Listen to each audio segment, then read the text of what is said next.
Hey, hey, welcome. It is B Taylor TV, and we have a guest in the house. Let me look at these comments. Hey, Daryl, shout out to you. Thank you. Let's get these likes up. Bruiser, thank you for the $5 super chat. Light it up tonight, sis. Thank you. Right. So we have a professional licensed therapist to analyze this whole breakdown from, because I was looking at some things and I'm like, let's bring on a professional, because a lot of people have a lot of thoughts and analyzations of this situation, but I wanted to bring on someone who knew exactly how to read body language, tone, voice of tone, what they're actually saying or trying to say. So I'm going to introduce you to my lovely guest, Nelson. I see it's Nelson, but how do you want to, how do you want everyone to call you? What do you want everybody to call you? Nelson is fine.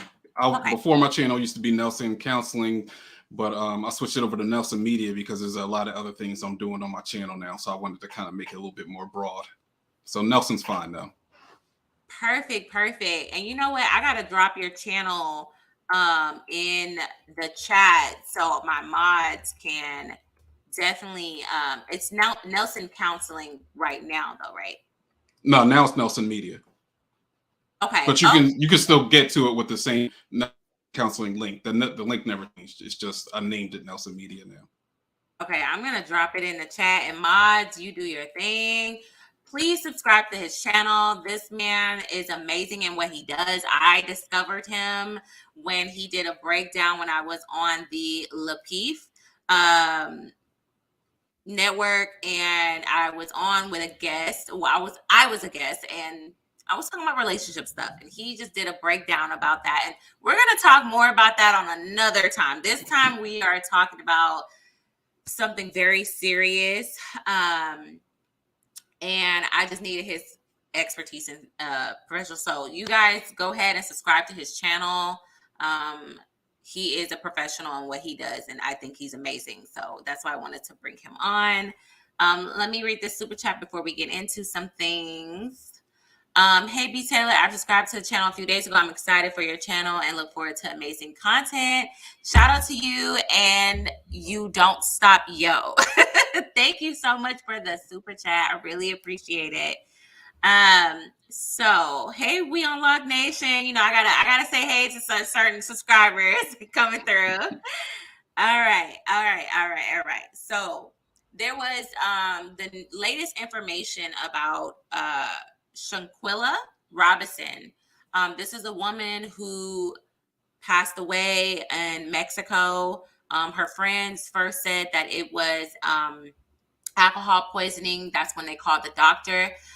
When they asked them to come to the hospital, the friends, they denied that. I didn't know that until I read this Yahoo report. And I should share my screen. Let me go ahead and share my screen because I want you to kind of get caught up on like what is happening now. And I have a few questions before we get into the video and have you like break that down. Because a lot of this is it's crazy. So hold on, let me share my screen right quick about this autopsy report. Okay, there we go. There you go. I don't know. Can y'all see it? I may need to make it bigger. Let's see. Okay, we'll do it that way. So, as the FBI continues to investigate the death of Shanquella Robinson in Mexico, federal agents will have to sort through different narratives to discover what actually happened. The text of a police report provided to Channel 9 by Cabo San Lucas publication Metropolix Mix claims that Robinson died of cardiac arrest. That is the latest report about her passing. Channel 9 and our partners at Telemundo spoke to the reporter in Cabo, and they told us about the investigation. According to him, that report says that friends told the responding doctor that Shanquella drank a lot of alcohol and that her friends wanted her treated in the room, not at the hospital. Very odd. The report states that doctors at the scene attempted to revive her. However, the police report does not mention the severe spinal cord and neck injuries that were listed on Robinson's autopsy report as the cause of her death. Channel 9 learned that alcohol was never mentioned in her autopsy. Shanquella Robinson's mother, Salamandra Robinson, and her sister, Tequila Long, told Channel 9's Joe Bruno that the coroner sent them photos of Shanquella with a busted lip, swollen eye, and bruised face. They said that they have yet to see the police report, but are hopeful that the FBI will get to the bottom of this case. She says she's confident.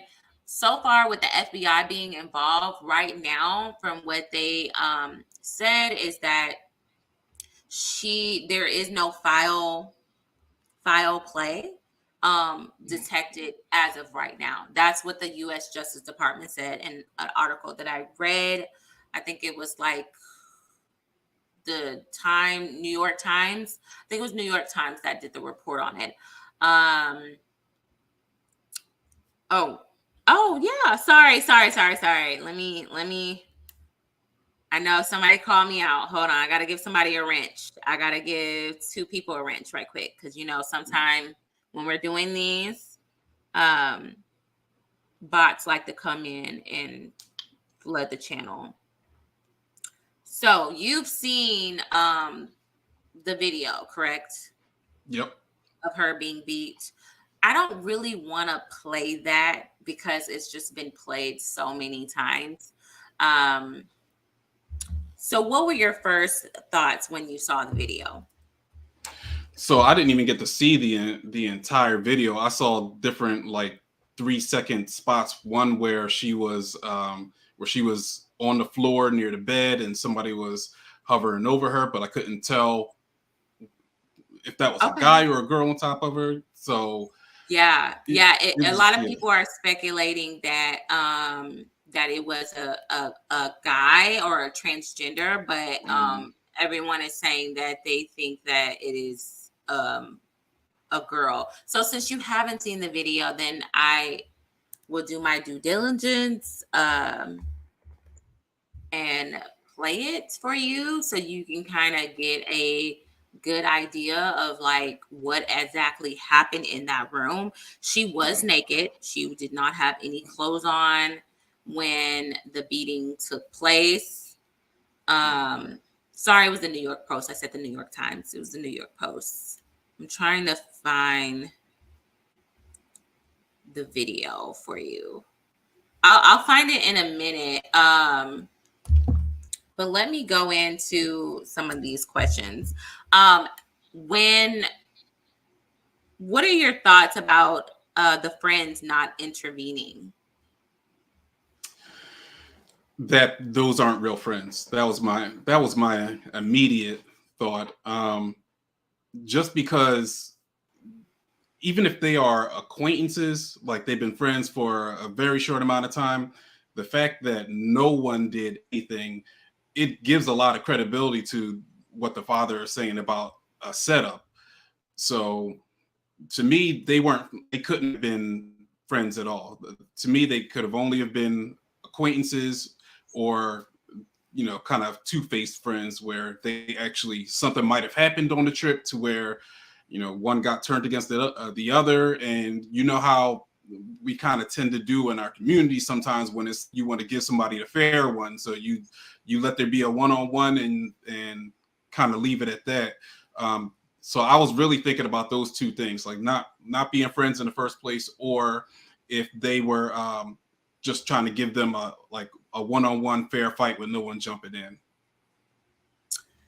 You know what? Back in the day when I was younger and I was scrapping with a few girls, you know what? It's crazy because now I feel like our society is so desensitized where everyone's so busy recording. No one's really concerned about, okay, this is enough. Because when I would get in the streets and I was scrapping, there was a point where people would stop and hold themselves back, or they would kind of be like, okay, enough. Like I proved my point that I'm mad, and you got the point that I just beat your butt. Now it's like, no, and I know how I've seen fights with women where they can just lose it.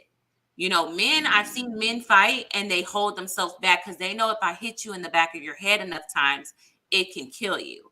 I know that if I kick you and stomp you, it can cause it can go there, right?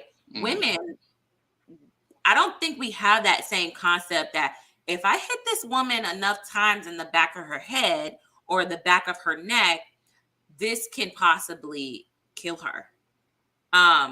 What do you think about that psychological point? Because I know a lot of people back in the day, like when women would fight, men would even jump in and pull them apart. Men were always jumping in, pulling women apart, but you had men in this room watching this attack happen.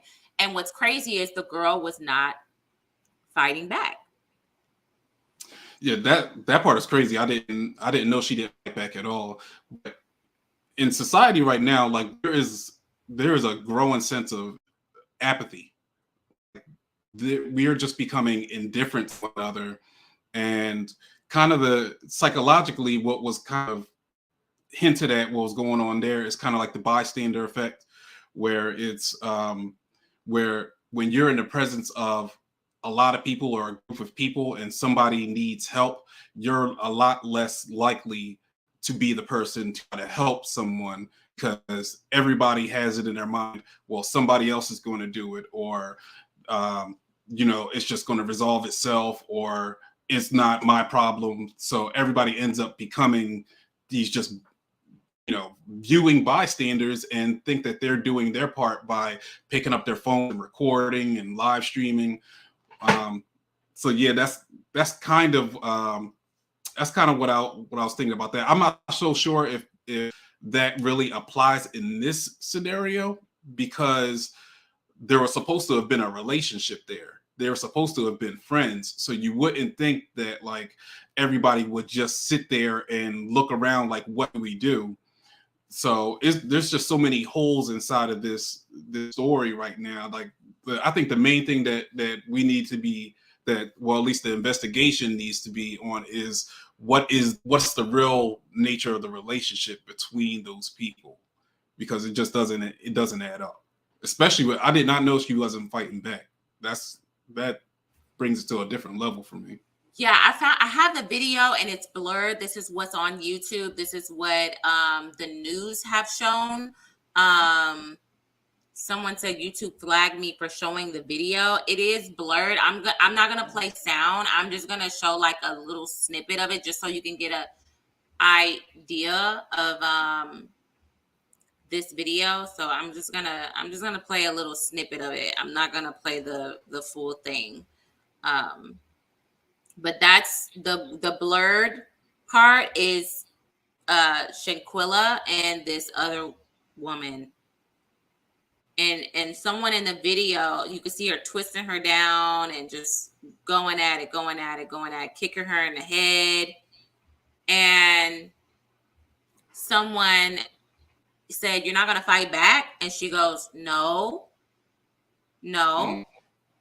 So I just wanted to give you a perspective. Hopefully, I don't know if YouTube's gonna, flag that, but I probably should have showed you behind the scenes. I didn't know you didn't see it.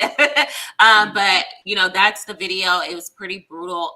But that's not what the final blow was. Apparently there was another fight in the bathroom or another part of the house where they were fighting again. And one of the girls grabbed her by the neck and choke slammed her, and I think that's what the final blow was. Oh. I think that's what the final blow was.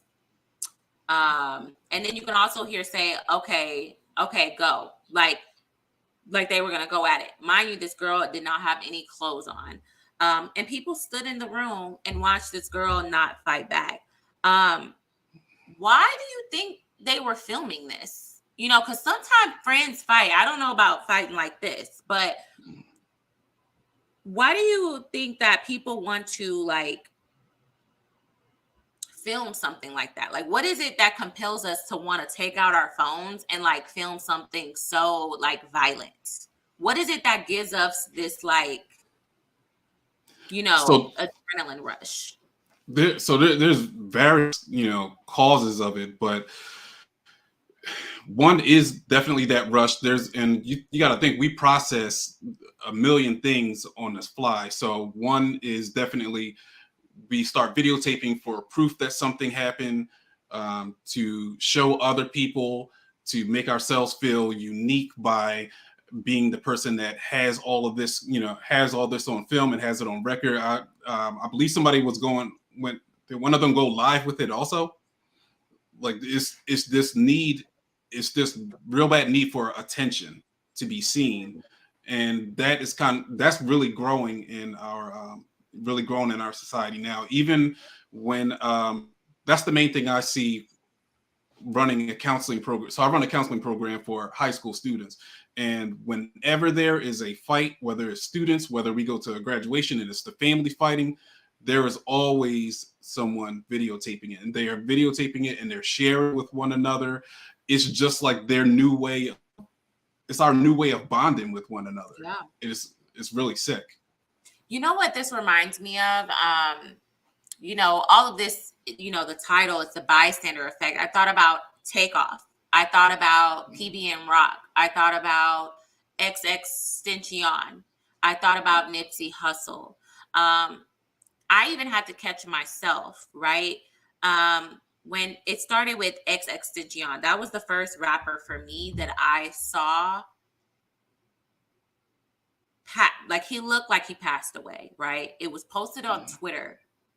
and he was in his car, robbed, and he was shot several times. And he was laying in his seat with his mouth open, with his eyes closed. To me, when I first started YouTube, I was like, oh my God, I got to report on this. And I even posted like what I saw on Twitter. And I immediately, something just did not sit right with me. I took it off immediately. No one saw it. No one saw it. I took it off. And I said, this is not sitting right with me. I think that he's gone. I don't think this is a situation where he was shot and this man looked lifeless and he did not look alive. And even I got caught up in that moment, but I came down to my senses and said, if this was a family member, would I want to see this? People were literally with their phones looking at him, not giving him CPR, not giving him any assistance. You would literally see, like in any other videos, a lot of videos where tragic events happen, people will say, call the police, someone. And they have their phone doing this. They literally have their phone, but they cannot put it down. And they're like, somebody call the cops, somebody call the police, somebody do something. They don't want to miss out on the action. I mean, and it's not even, I think this happens at an unconscious level too. You also got to think when you're in, going back to that kind of, bystander effect, when you're inside of a group, you have people with way different personalities. Some people, I think the ones that mostly go and lend a helping hand, I think it tends to be the people that really want attention. And unfortunately, we have those types of people, the type of people that'll jump in, look at me being the hero, let me come in and save the day. And then we have people that do it because they have they have a sense of empathy. Like they really are in tune with, like, they put themselves in other people's shoes, so they'll run and try to help someone else because they feel like an innate responsibility to help their fellow man, which is kind of how we're supposed to operate. But because we have people that seek attention, that want to be looked at as heroes, they have low self-esteem. You'll have people that won't take any action unless somebody else takes action because they function kind of like that sheep mentality. Like, I have to see somebody else do it in order to validate, or in order for it to be okay for me to do it. You just see a lot of things play out. You see anxiety play out in people, to where the moment you think do something, you start questioning yourself. Well, what if I don't do it right? What if I don't help this person right? What if, am I not qualified to do it? Is somebody gonna come after me for doing this? Is this person gonna reject my help? We process all of these things in a matter of seconds, and that guides our decision making on whether we're going to help or not. But really, it's kind of crazy because the research also shows too that in these situations, when there's groups of people and that bystander effect kind of taking place, that if at least one person goes and tries to aid the other person, it creates this ripple effect where other people are much more likely to now get involved. It's exactly like we're functioning like sheep. Wow. Do you think that in today's society we have less leaders and more followers? And what is the contributing, like what's contributing to that? So for me, my opinion is that we have way more followers than leaders, and the leaders that we do have representing us largely have personality disorders. So we have a lot of, especially in the Black community, we have a lot of narcissistic personality disorder. So we have people that want to be looked at as the hero. We have people that, this is inside of our churches, our pastors, our civic people that are activists, our entertainers, our athletes. They have this sense of, I'm unique, I'm better than everyone else, I'm on a different level, I have to be only associated with certain types of people. I'm basically a superhero, like I can do anything that I want. That is kind of, and everything is about me.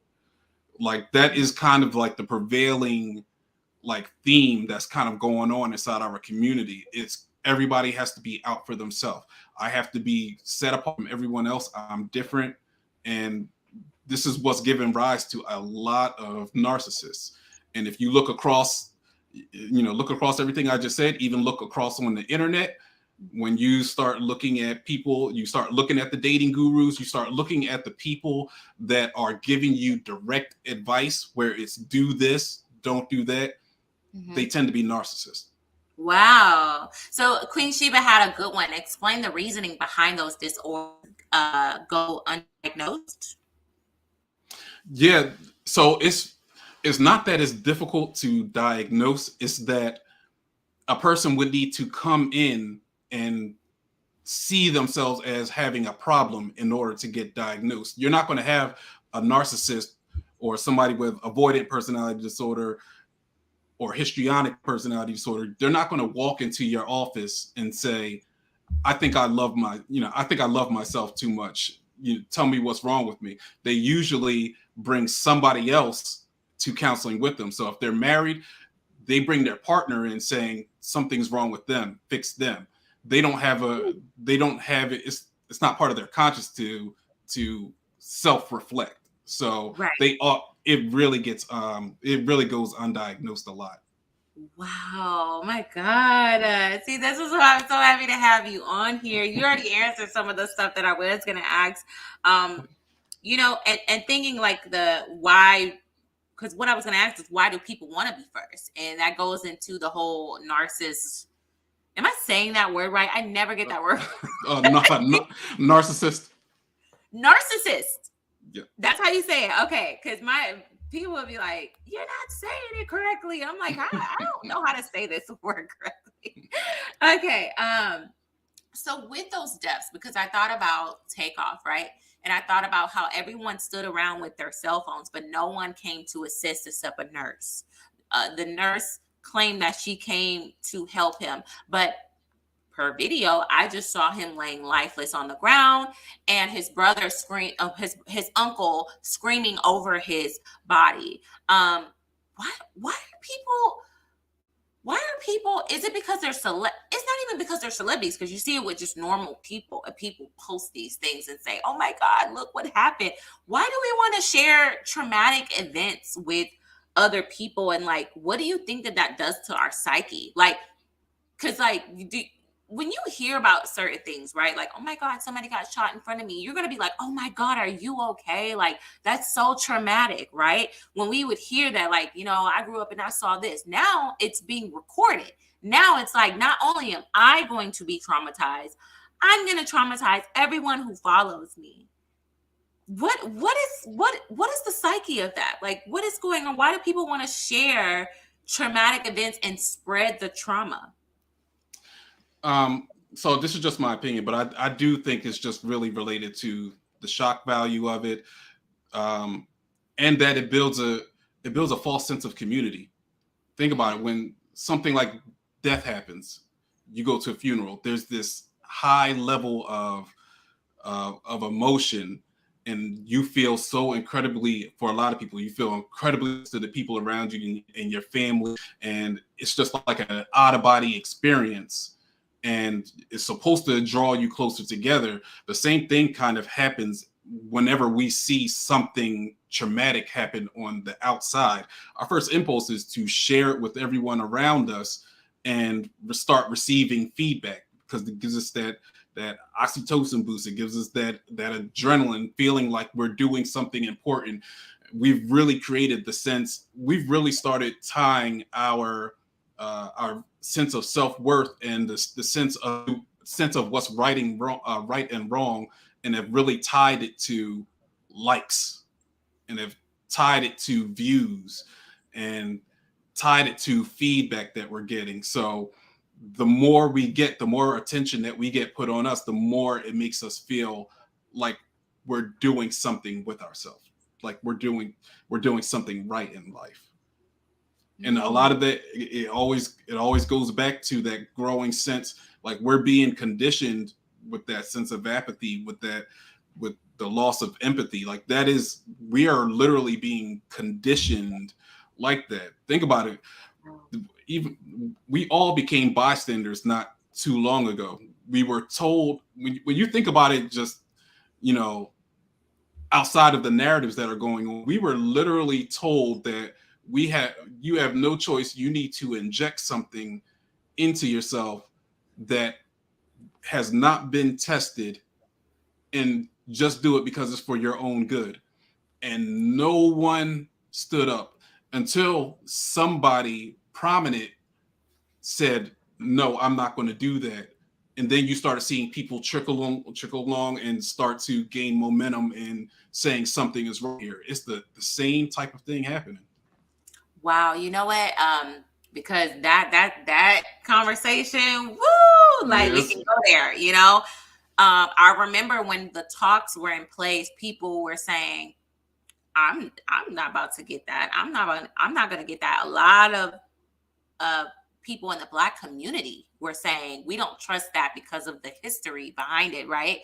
Then when it came out and you had leaders and you had the government paying celebrities, our leaders, which is celebrities and artists and athletes, we don't have many uh how do you say, figureheads in our community that's with that's outside of uh the entertainment industry or sports, right? So when they started paying and inviting them to the White House and started putting pressure on our favorite celebrities and athletes to advocate for it, that's when everyone, it was like taboo to speak against it. It was like, if you're a celebrity, how dare you speak against this, right? And everyone was kind of like scared to say, and it was like you got attacked if you were a celebrity that stood up um, among the sheep. You were deemed as like, you're evil, you're this, you're that, you're not for the people, you're a crazy conspiracist, you're crazy, like, you know. And it's so crazy how we as a society give into that. We're like, yeah, you know, that's okay, as long as you can instill fear into the community, you can control it. That's the most thing that you can control the community with, is fear, right? So you kind of already said this, but I'm going to go ahead and ask it again. Are we desensitized? And can you say what is the factor in that? Oh, we're definitely desensitized. I mean, that's in everything from uh, the shows that we watch now. You remember back in the day, we used on TV, you couldn't, you know, anything that was like rated R or even PG-13, that you had to have certain advisories and it wouldn't be shown on certain channels. Now you can see full out nudity, is cursing like it's nothing. Like we're not sensitive to that type of stuff anymore. We're not sensitive to death and destruction. We will literally see on the news somebody with a foot on their, with a knee on their neck until they die right on the ground, and it's shown to us, and we don't even blink an eye. It's like, wow, that's crazy. That's literally the response that we have, and then we go on with our day. It wasn't me. It didn't happen to me, so I'm okay. We're an uncaring people. We're unloving people now, and so now there's nothing that can happen. I don't think that there's really anything that can happen anymore that like that would bring us together, or that would cause us to, or even cause us to be shocked or surprised. Like we've literally seen almost everything you can see. Yeah, that reminds me of that woman who was sexually, you know, assaulted on a train, and no one intervened, and everyone recorded. It's And when just, what are they mhm. going to do with the recording anyway? I mean, they're gonna watch it, share it one time, and then They're gonna delete it say, "Oh off my their phone. God, I can't believe I saw this. Look." Yeah, nobody's saving it inside their phone and uploading it to the cloud for memories later. So it doesn't make sense. So, look, Queen Sheba already skipping ahead. I'm gonna bring you back to talk more about these fake relationship gurus, and but while we're on that topic, before we get back to Shanquella, Queen Sheba did ask him to speak on the upsurge of these male platforms that are preaching hate and division against Black women. Um, so I understand that there's a whole red pill space, and I'm not going to attach any kind of anything to that community in itself, because I think that there's people on different platforms that do a lot of good, have good intentions, but then you have other people, other platforms that their purpose is to make money. Their purpose is to, and well, I don't want to say their purpose is to, but they grew up without certain things in life, so they were the people growing up that did not have access to women, that could not get into relationships, that weren't able to really date. They weren't really popular, and it wasn't until they got some money and started telling everybody, forget these women and grab your passports, and that, I'm cool with the passport bros type of thing. That's fine. I'm talking about the people that are saying that something is inherently wrong with Black women. So we just, I think there's certain people inside these spaces, and again, like looking at it, I think that it is going back to personality disorders. So I've already identified two prominent dating gurus already that I know without a shadow of a doubt have narcissistic personality disorder. It's evident in everything they do and they say. And unfortunately, they are some of the loudest voices inside kind of this dating space. And the problem is they talk they basically build their whole platform off of either one, hating women and giving everybody the shock value of kicking them out of the studio, or talking down to them, calling them all types of names, or the exact opposite and love bombing them and telling them that they are the most special thing in the world and that they are queens of the heavens and earth, and all of these other men just don't know how to handle you, don't know how to love you, but I know how to do it. We have those narcissists that, those two polar opposites are kind of messing up dating for people, period. Because unfortunately, you can look at success in life and directly tie it to narcissism. They tend to be the most highly successful people. And it's because of their personality. It's because, like, some people like you and me will create content online, and if you're anything like me, you'll watch it over and over again and critique yourself and say, I don't think that this is ready to go out. I'm not sure how this is going to be received. And it might stop you from being able to, like, continuously create stuff because you self-reflect like that. Right. That doesn't exist for these narcissistic people. Everything that they put out is gold. And if anybody has anything bad to say about them, that just means you're just a hater. Negative feedback doesn't exist to them. Right. And that's why they're able to be so successful, because they don't have that thing limiting them. If you believe everything you put out is great and it doesn't faze you if anybody comes after you, you're just going to keep putting it out, and you're going to draw a following because you're going to say extreme things that you don't really believe.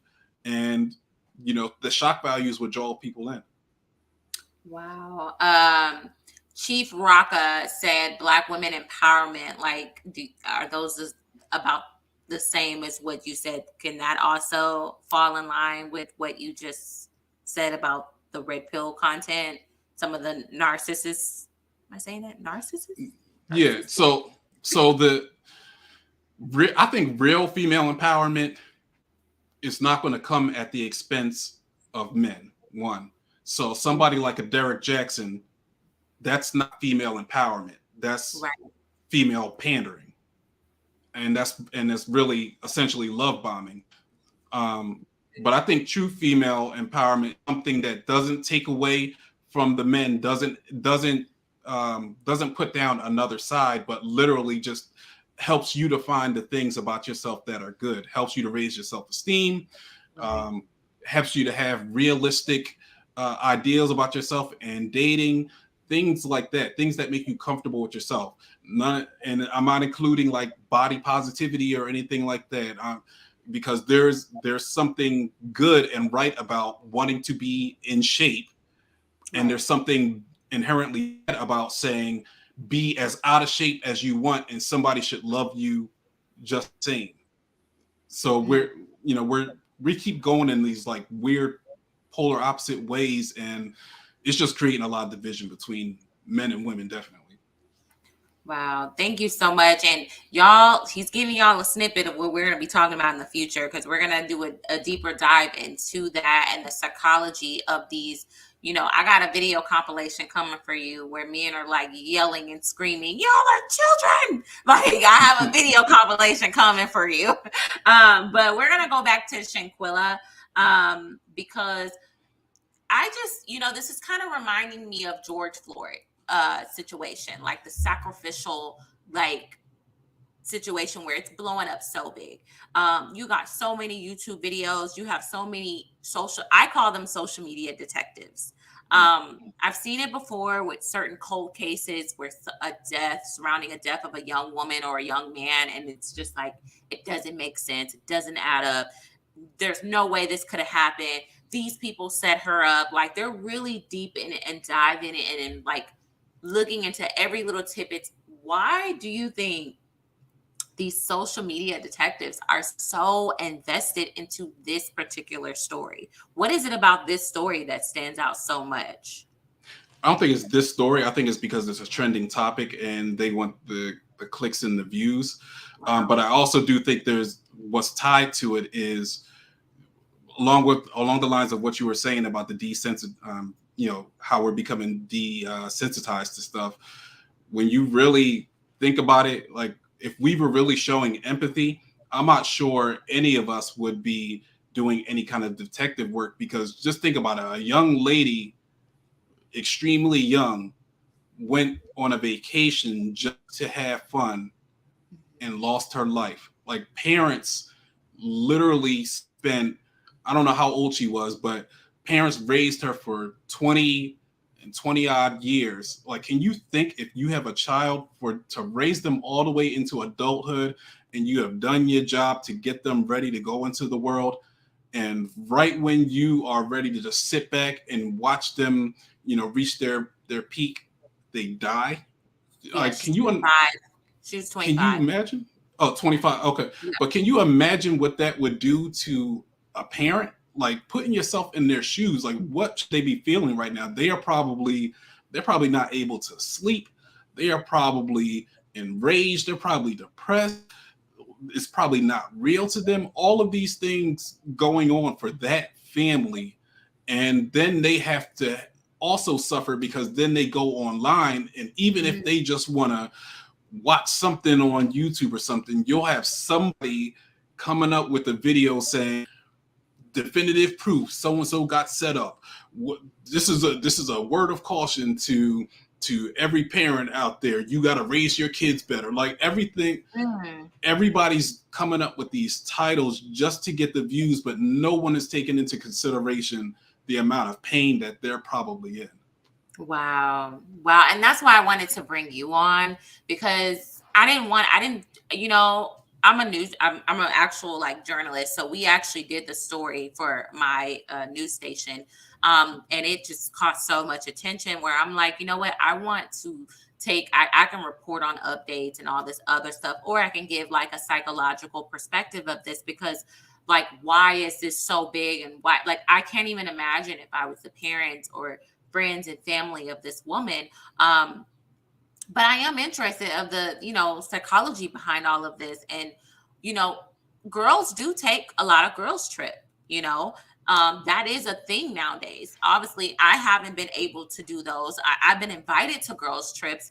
And I remember, even with certain groups of friends, I know which friend group to not go on a girls trip with and friend groups to go on a girls trip with, because once you're there, you're kind of stuck. And I would hear horror stories of women saying, oh my god, that was the worst girls trip, we're not friends anymore. Like, girls will come back friends and then leave not friends, you know. So I'm like, I want to be careful of who I go out with, right? I got invited to a girls' trip in Tulum, Mexico, and it was already drama brewing. It was already drama brewing behind the scenes, and I was hearing about it. They were talking about one girl everybody didn't like, but the girl didn't know, so she went anyway. And when I was looking from the outside in, knowing what was going on with the situation, the girl had no clue that the other girls despised her. And it's just like, why? are girls inviting other girls on girls trips out the country away from home, and you don't like them. Like, what what is that? Why is that? I don't understand that. Well, I'm sure she serves some, serves some type of purpose, because when you think about people like think about this girl who was with people she perceived as friends. I'd be really curious as to why she perceived them as friends, because some of us have this low self-esteem where it's we attach ourselves to the people that we aspire to be like, or the people that we admire. So even if we think that they might not particularly like us, we'll attach ourselves to them because it we want to feel accepted, we want to feel special like them, we want to feel part of that group. I don't know if that was going on with her, but on the other side of it, you have the people that there are mean spirited people that will invite people along that they don't like, because it takes they have their personal punching bag with them. They have somebody that they can take off their low self-esteem and stop thinking about everything that's wrong with them and focus on somebody else. So you Wow. do you have those type of attachments with people. We all function inside of our own group dynamics. So you know I'm sure inside of that group there was a person that was kind of the placater, the person that wanted the whole trip to just go really smooth, didn't want any kind of tension, didn't want to be around any of that. I'm sure you had the person there that called themselves being the hero, or they were being the leader, and they were probably the ones making all the plans, telling everybody go do this and that.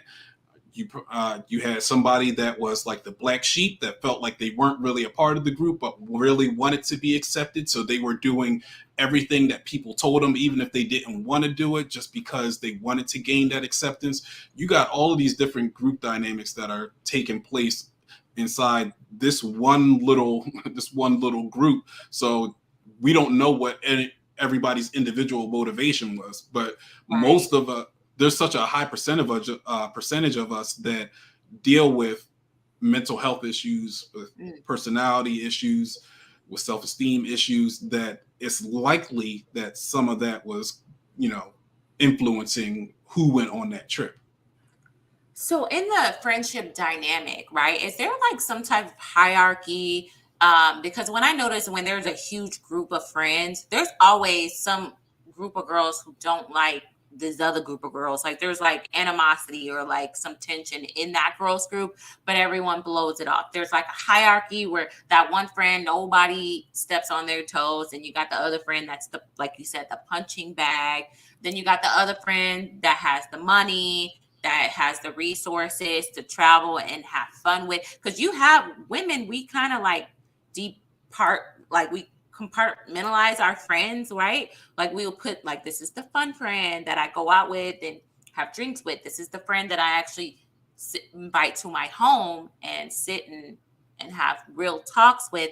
This is the friend that I'll invite to my birthday dinner, and I'll see her when I see her every blue moon. Um, Now it seems like these girls are all getting together, inviting them all in one, and going on girls' trips. A lot of people are speculating that this is a setup. These are young black people. Um, I just, these are just my opinions. I don't think that this was like a like Like setup. premeditated. Yeah, premeditated. Like, hey, when we get to Mexico, we're gonna delete her. I don't think that that was the case.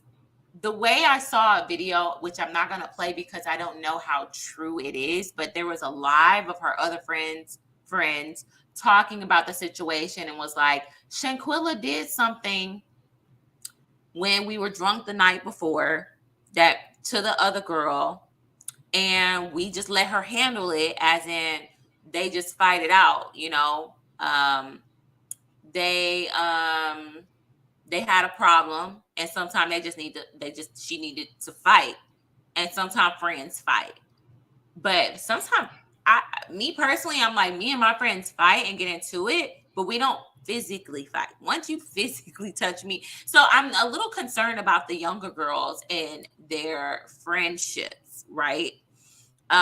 Because their friendships is like, maybe this is just, is that normal? Like I'm sorry, like I maybe because I'm like a few years older than them.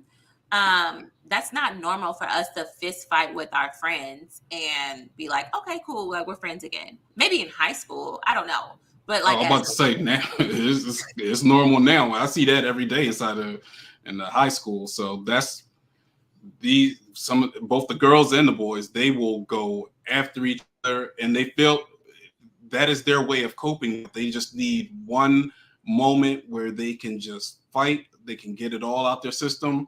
yeah. Next day, it's like nothing ever happened. I mean, that So stuff I feel carries like into adulthood. yeah, I feel like men can do that, right? Men can fight and leave it where it's at. Women, it's like we fight. Oh, I lost. Okay, we're gonna beef again. Oh, we're gonna fight again. We're gonna fight. Like it's like women just carry it on and on and on and on. I don't think a woman can get over getting her butt kicked by another woman and being around her because she's always gonna feel inferior to that friend. So when I've seen situations like that, I've never seen friends like physically fight, and unless it was like even playing. But if somebody got beat up, they ain't gonna never be friends again. So I think it's what I was saying that to me, my personal thoughts is that I don't think that it was premeditated, but like I said, this video is alleging that there was some type of altercation the night before when they were all drunk and they were going to let them fight it out.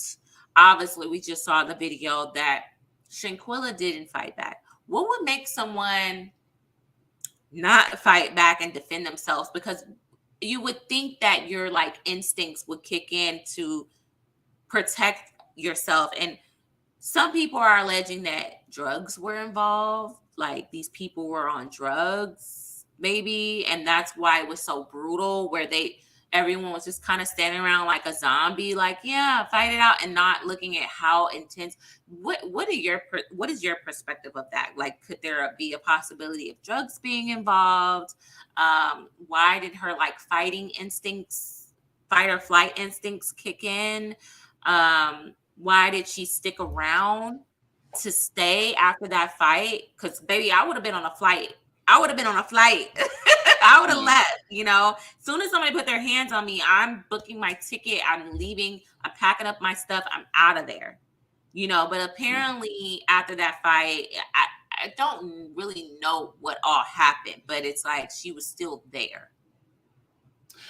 Yeah, so there's way too much like that's not known in order for me to like give kind of like a realistic like this is what I think went on. But I can say this: there are so many different variables that can be at play as to why she didn't fight back. Like, so drugs is, yeah, that's one theory, but it could also be self-sabotage, to where whatever happened, whether they were out somewhere and she was drunk or whatever it was, and whatever she did to hurt the other person, all of this depends on her personality, her psychology. Because if she's the type of person where it's like has kind of like the self-sabotaging type of mentality, or the victim mentality, where these people that will allow themselves to get beat up because they feel like there's some type of punishment that I have to have. I did something wrong and I have to pay for it. You see it a lot with people that get cheated on. Mm-hmm. And if you get cheated on and somebody apologizes to you, and you're just like, okay, well, it's all right, I'll forgive you. For the next month, they're going to be going out of their way trying to do everything for you, get you flowers every day, checking Yeah. in on you every day, how you feeling, because something in us tells us that I didn't receive the punishment that I deserved. You like yell at me, do something, punch me, because I feel so. Who knows where? Or the opposite where the person will forgive you for cheating, but they talk down to you, they treat you bad, and they feel justified in talking to you crazy and making you feel bad over and over and over and over again, and that person's just taking it because they feel like they deserve it. Is that the same? Yeah, absolutely. And so going back to her, who knows what, I don't know anything about her personality, that if she's even that type of person to where she really wants to be accepted by this group. She feels like she did something wrong. She feels like she deserves a punishment. Fight or flight kicks in, and flight for her means I'm paralyzed. I can't even put my hands up to defend myself. I'm just taking it. Like, I don't know what to do. A lot of people get like that. That's not everybody has a fight instinct. So for some people, it's easier to just take your beating right there, let that person get it all out, and then move on. Wow. There are people like that. That is so heartbreaking because I'm not a fighter either, but baby, the moment somebody hit me, it's just like my hands start going. Yeah. So that's why I was just like, when I was watching it, I was like, fight back. Like, at least, like, because you know what, when you do fight back, that the aggressor, if you hit that aggressor one good time, they're gonna kind of like, oh wow, okay, let me back up. That's how you get them off of you. That's how I learned back in the day. It's like, you gotta show that one person, beat them up one time that's been messing with you, and that show everybody else that's been messing with you, I'm not the one to play with. So when I was watching it, the instincts in me was like, oh, like, you know, like, at least swing back or something. But it was like she just let her go at it. And I said, what is the psychology behind that? Like, why would, but then you say, like, if she did do something to anger her, and we don't know, or just allegedly, if she did do something to anger her, what would be her mind frame to allow someone to hurt her like that? She didn't even try to, protect her head. She, because usually when people don't know how to fight, they'll just ball up and protect themselves. She was like freely, like, just, she wasn't trying to even protect herself. So that kind of makes sense when you say it like that, it may have something to do with feeling guilty about something and just allowing it to get it over with. But I do have this video, man. I just want to make sure, and I guess I can just ask the question after we watch this video, because this is very interesting. Let's see. I'm gonna have to, let me get the video started. Let's see which one. Okay, we're gonna watch this video. I'm gonna stop it in parts so you can kind of like tell us what you're observing. But this was one of the guys who was on the trip. Apparently he is claiming that he was not there when the fight took place. He came after. This is one of her friends. I don't know if this is the friend who was showing up to her mom's door and bought her suitcase with them and returned her suitcase, because her body couldn't come with them, but they took her belongings and gave it to the mom, and was visiting the mom up until they received the autopsy report. So this is one of the guys. Let me make it bigger. And I'm just going to go ahead and play it, and little by little, and we're going to break it down. My symptoms, my taxi driver, it took us an hour to get to the villa because it was traffic. I don't know why. So I got to the villa around 3:26. I instantly, as soon as I go in there, I go to Quilla. Quilla didn't leave my side, none of that, till the nurse came. But I got too far ahead. So Quilla was laying on the couch in the game room. The fucking villa was like a big ass mansion, no upstairs, all tile on the wall, tile on the floor, straight tile, nothing else. So it was just a big ass villa. I don't know if y'all can view it on the website. Go to Cabo Villas and look at how big this is and what it looked like. Well, you're gonna see. So when I got there, she was in the game room. They told me she was not feeling good. So I instantly go to her, put on her side, get a bag, and all that. So I'm sitting right next to her the whole time. I was crossing my heart. I hope that I I was there the whole time in the game room, and then they was talking about cooking, so we made it to the living room. I cut on some soft music, sitting with her, rubbing her head, just chilling, waiting till the nurse came, because that's what I was informed that was happening. At first, I was told that it was a male coming, and then a female showed up. So by that time, well, no, oh, I skipped another thing. Quilla wasn't found dead. She wasn't found dead. The maids found her slumped over the toilet in her room. That's what they did find her, slumped over her toilet in her room. That's what I was told. Quilla was not dead when I got there. Um, yeah, boom. So it's like, okay, so when I get in there, I go in, I see Kula, I see she chilling, I put her on her side. I go out and make that video where I'm talking about I'm here, that I Kula get up. I'm thinking like, damn, we got stuff to do. ATVs, a boat, dinner. I missed the chefs, I missed everything. Anyways, fuck that.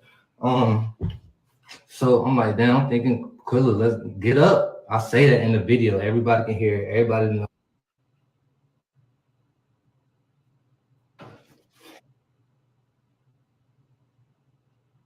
Everybody that know me heard me say the shit. That was my first video when I got there, or second, because I made it. It's 3 parts of this video. So when it paused like that, so that's the first part. Do you want to jump in, or you want me to go ahead and continue playing it? Just from what I can see from there, it looks like he's trying to get his story straight. One, if you listen to like the first half when he was talking, to me it was a little bit odd that he was so incredibly detailed that first half of what he was saying when he was describing everything that was going on around him, everywhere that he's going. He was clearly trying to find his words, and was definitely going on the fly because his body language, he was really fidgety, like very anxious. So he keeps going in between, leaning over, standing up. It's like he's piecing this together as he's talking, but it makes it seem, he made himself seem like right now his main goal is to win the audience on his side, to get them to see him as the loving person that was there for support. So he started saying little details like, I was rubbing her on the head. You can ask anybody. I did this. Like he's trying to paint himself as this good person that was, had her best intentions. That's kind of what I see so far. I don't really know if he's, where he's going with it, but yeah, that's kind of a little bit of what I saw. Wow. Good observation, because I thought about that too. So we're going to go into this part where this is where red flags alerted me when he started talking about this, like when he was saying, oh, we got stuff to do. Like, come on, get up. And your friend is laying down, like, it's the, you don't even understand the cognitive of that. It's like, you don't even understand the severity of it. Like, did no one tell you what, did she not say anything? Like, it's kind of a little weird, but we're going to go into watching more of it. Because there was some red flags that was going off as he talked some more. A video of me pulling up to the villa, but he was cutting up the guy. I try to get the timestamp for y'all, but that's not going to work. So I guess the real FBI or whatever had to put those right timelines together. But I'm going to start with the NCB. That faggot is so stupid and got y'all believing everything that's wrong. I was not there till the next day. I didn't see a fight. I didn't know it was a fight. I didn't know it was a video. I didn't know they did any harm, anything. I went in there and told it was alcohol poisoning, so that's what I helped her as. I didn't leave her side. I cut on soft music. Summer Walker rubbing her head till the nurse came in. Nobody even talked about the nurse. Nobody even said a nurse came. None of this stuff. So I'm really not understanding where this story is coming from and why it's out here like this, because it's wrong. It's wrong. And for y'all to be attacking me, an innocent soul, like I'm really innocent as fuck. I went there to enjoy my birthday. And to really just goddamn have fun. I didn't have not 1 second of fun. And take one shot and smoke one blunt, didn't do anything. I went straight to Quilla. She was not found dead. She was found unresponsive. Yes, unresponsive. She was unresponsive. I tried to get her to talk to me and all that, but it was none of that. There was none of that going on. Oh shit. Yeah, but other than that, I did. Oh yeah, I know y'all probably asking that. When I walked in there, I didn't really notice the knot on her head until the nurse pointed it out. I did see the bump on her lip. She did have a blood vessel bust in her eye, and and that's it. But I didn't really go in there like, damn, y'all jumped her, y'all beat her ass. What's going on? Like, cause they know, man. And nobody even told me about nothing. I was blind to everything. I'm literally in there giving her my all. Like, come on, girl, we is 2,000 miles away from home. 2,000 miles away from home. Don't nobody deserve this. Don't 51 questions. Bro, why is y'all talking about boys that y'all kill y'all friend? I wasn't there. I don't have those answers for you from Friday to 3 o'clock when I got to Cabo. I just don't have them answers. I posted my flight itinerary. When I got there, I can't make that up. I can't. I really don't know what else to do but show y'all fucking the real tickets if I could even find them when I landed and didn't land. But I could post the video. I could show the video. It's gonna show the timestamp because it's in my archive. I got there at 3 something p.m. I made my first video at 4:26. That's me outside by the pool. Saying, Quilla, get up, let's go. We got stuff to do. Let's go have fun. There was no fun in that. There was no fun in that. There was nothing good coming from that. I went in there with my bag, put it down, went to the game room, went to the living room, stayed there. Worst time of my life. And now y'all on here trying to say I killed her. Me, the nigga that got there a day late. A day late. The nigga y'all didn't see in the video. I have 1,030,000 tattoos. Do I sound like I was in that video? Go listen to it again. Do you hear my voice in that video? Like, come on, bro. Y'all niggas is really stupid. The bitches is stupid. The old ladies, all of y'all are stupid. I don't care who's after me because I have all my timestamps. I've been real close and cordial with everybody who really means something. So everybody else, this was just to give y'all some comfort. Because I'm not doing it no more. I'm not responding to nothing else. And all the death threats, I can go with y'all move. Everybody. I turn me to a pack. All that shit y'all was talking, y'all just talking out your ass out of hurt because y'all listening to social media. Social media. Of course, my story is going to be different because I got there a day late. I can only tell you what I know from 3:30 till Sunday when I left. That's all I can do. I really can't give nobody no other answer from Friday because they didn't tell me. I didn't go in there, sit down and make no alibi with nobody. I didn't know nothing. They didn't tell me nothing. Cross my heart and hope to die on this Bible right here. I don't know nothing. I didn't sit and make no alibi. I didn't even have time. I got there an hour later. The nurse came in the door. The nurse came in the door. Yeah, if So, I could, yeah. Huh? if I could get, I was saying if I could guess, I would really just guess that he probably something happened that he saw something and he's now trying to go back and cover his tracks. He's talking too much about timestamps and being there a day late, and he's making sure that he's given all these little subtle details about how he cared for her. I rubbed her on her head. I told her, "Come on, we need to go." Like he's just doing a little bit. He's doing too much explaining of why he's innocent. I would imagine if somebody really had no knowledge of what was going on there, they would probably be quiet inside. Like they wouldn't go live. They wouldn't go and come up with this entire story because you can tell from the first half of the video, he knew exactly what he was going to say. He knew the right terminology to say, unresponsive. He knew what to say. I just think he's probably paranoid about something that he saw. Maybe he's worried that he was in the room and something happens and he's liable for something. So now he's trying to kind of shift the story to, even if he was there, he was the one that was trying to be the hero or he was trying to protect her. And also, he just seems to lack like empathy. Like someone died. And what red flag stood out to me is that he said, I didn't have no fun or nothing. I didn't take a shot. I missed the chef. You're talking about all these things that you did not get to do, and someone's life was lost. Um, what what perspective would you like to give on that? Because that to me is alerting me. Like if someone passed away and I was there and I was rubbing their head and I was there as they were passing away, um, that I just think that his whole demeanor seems a little odd. What can you tell about his body language, and is there any empathy that he's showing?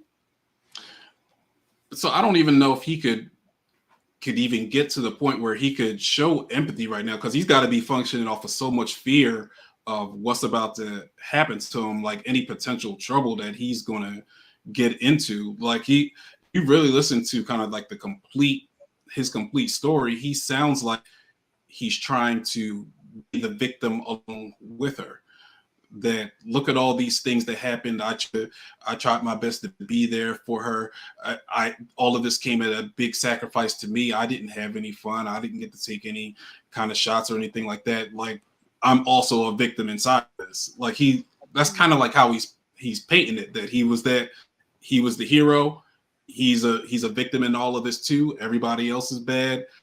It's just the way he's painting his story out. It was too detailed at first, and then it went and started becoming a whole lot more scattered, and then it turned into him trying to explain things away and to get people on his side. It's just having this weird progression.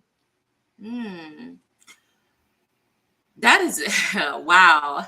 So he's not even able, because he's so much with fear, he's not even able to process that someone's life was lost. And Well, I mean, even if that was something, if I was in that kind of situation and I come home and I'm hearing all this, I'm seeing fingers being pointed at me, I'm imagining what jail could look like for the rest of my life. Imagine not having my entire life ahead of me. Who's to say what I would be saying and doing in that time? It would be hard for me to just sit back and say, I can't believe I lost my friend, because you got to kind of mourn your own situation too. Like, I'm about to really get in some trouble. So, that could be what's up with it. I don't want to guess around too much, but like those are some things I would be thinking about.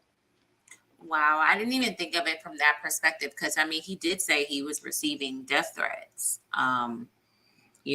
So and it's not American jail that could possibly, it's Mexico. And if everybody just Google what Mexico jails look like, they're you don't want to be in there with the cartel. Not at all. So I'm gonna go ahead and just continue to play what else he had to say. Try to help pull it, try to put some salines in her, but her energy, she didn't have no electrolytes, her oxygen was low, so she couldn't find them. Y'all don't understand what I went through. Y'all don't understand, y'all won't understand. So y'all keep posting my address and all that shit. Y'all have fun. Y'all have fun. Y'all know y'all hurting yourself. I'm not hurting you. I'm not bothered by this, because I know the truth. Me and God know the truth.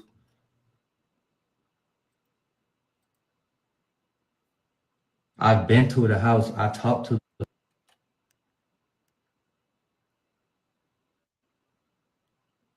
me getting on this internet, and I cut the comments off because I know y'all being mad.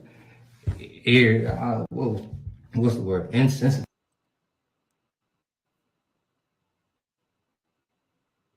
So I ain't even finna go back and forth on this shit with nobody. I tried to go live with the NC Beat nigga. He swear he know the times. He been to Mexico and stuff before, so he knows how everything goes. But Instagram and everything keep timestamps. Everything is in my archive. Everything else, so you're gonna have people watching my page when I go live. That's cool. But you're a loser. You're really a loser for trying to do this to me. You don't even know the full story. What else I gotta say? I really think that's it. I'm really not giving y'all too much because that's all I had to say. Like I wasn't there. I had nothing to do with it. I didn't know about no video. I didn't know about none of that. Like I didn't know about none of that. And I wouldn't sit here and lie to nobody. Like like, they already knew not to tell me because the person that I am was not letting it happen. Everybody was fighting me right there. We all banging it out because what is y'all doing? 2,000 miles away from home, from family, from safety, from rules and regulations. Now you in a different state, putting your lives at risk and jeopardy and mine. I walked into something stupid. Now I'm looking like a bad guy. I'm just gonna leave it right here. I really don't have too much more to say. Y'all either don't believe me or y'all not. Run with what y'all want, screen record it, save it, watch it over, interpret it, see if I was sincere, really genuine. But I'm tired. I'm fed up. I haven't slept. I don't know. I have to look over my shoulder because I don't know who's back there. Like, this shit is stupid. It's really stupid. It's really stupid. And I'm not even going to address the tough guys, man. It's nothing to talk about. I'm innocent. If you want to make a move off of impulse and how you feeling because of the internet, that's cool. What else? But when the truth come out, I really don't want to hear nothing from nobody. Y'all can really go on about y'all day, y'all life. We ain't gotta talk, be cool.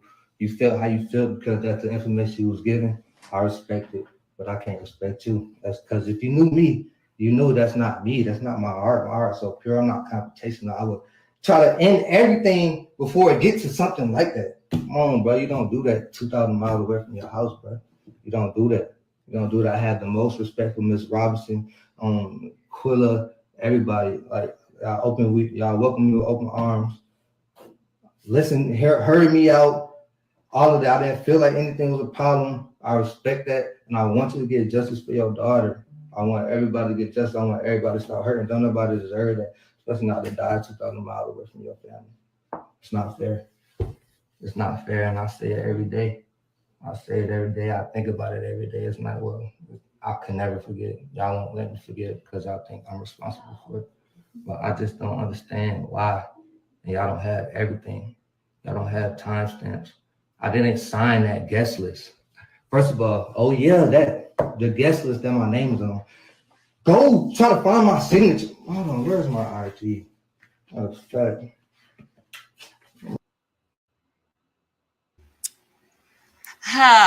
Okay.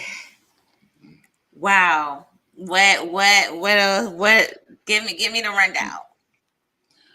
I mean, I kind of feel bad for him. I really would guess that he was there and saw something, like saw it all take place, and it was all over before he, realized how wrong he was, or that he was just a bystander, and he's just trying his best to explain why he wasn't there, why it didn't have anything to do with him.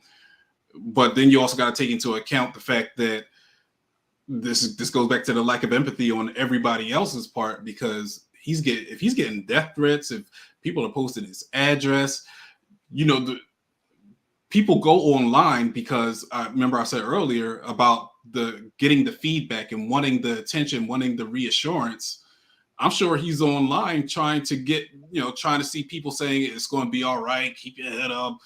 But instead, he's getting death threats. Instead, the one thing that he's going on there trying to show who he is and try to get some type of empathy from people. He can't get that. So he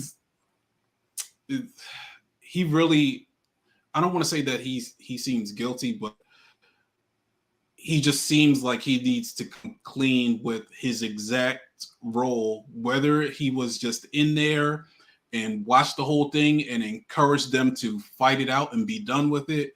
Whatever it is, he just needs to let his conscience be free and spill it. He's trying way too hard to just explain himself away. Yeah, he kept emphasizing, but at the same time, I know how it feels when the internet is against you and you try to explain yourself, over explain yourself. Once the internet has deemed you as the enemy, there is nothing and no explaining you can do to it to do their thought process. You are the enemy. Everyone in that took a trip there in that house is an enemy, because no one knows the full truth. We saw a video. It enraged us. It angered us.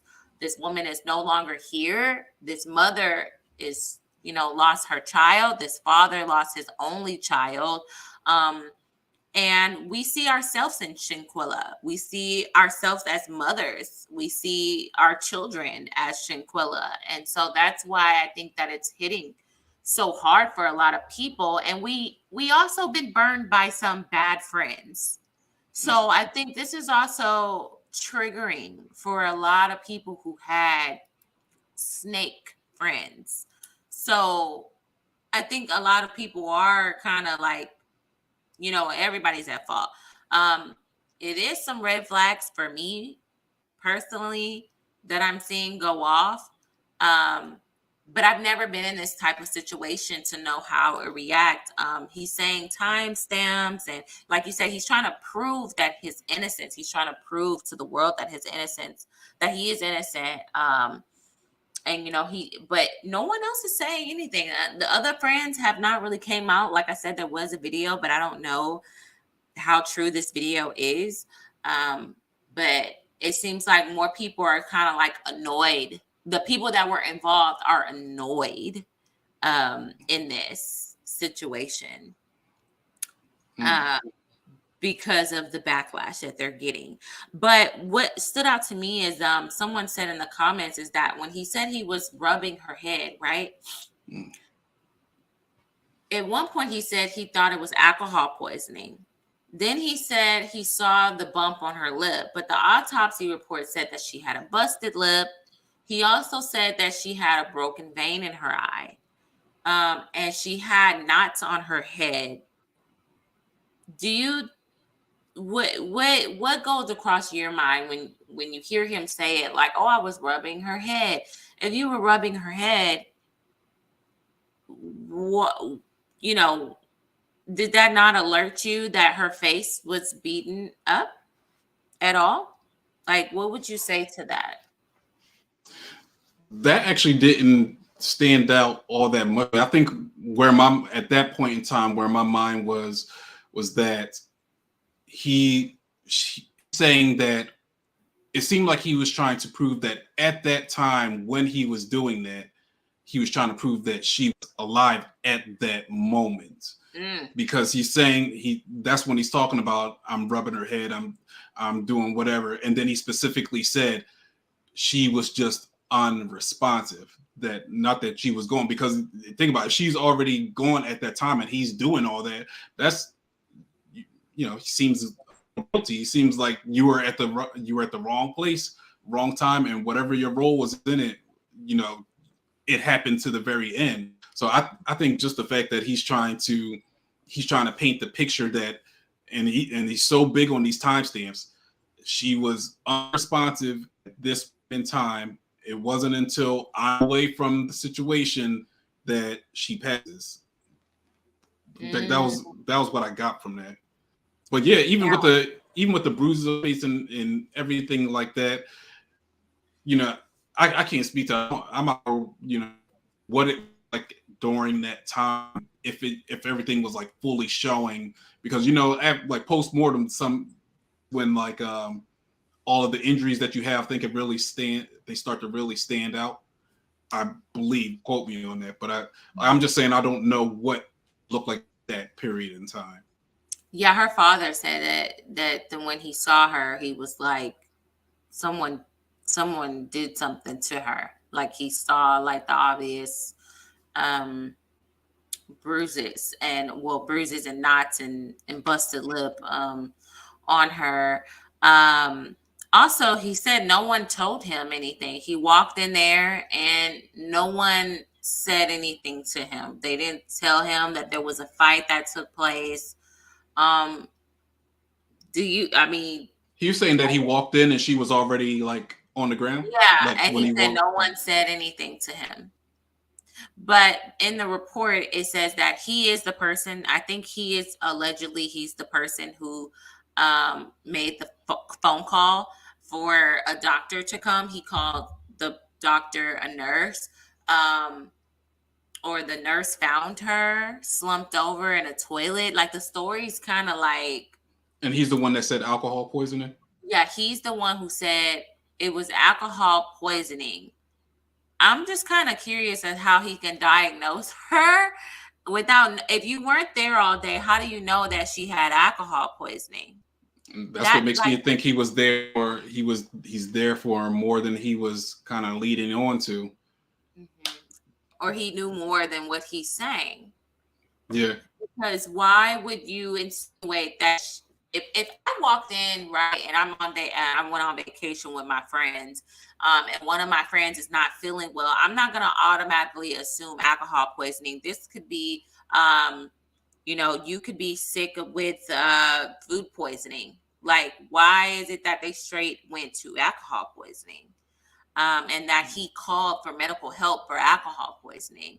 And where was everyone else? It's just he's not mentioning. I don't.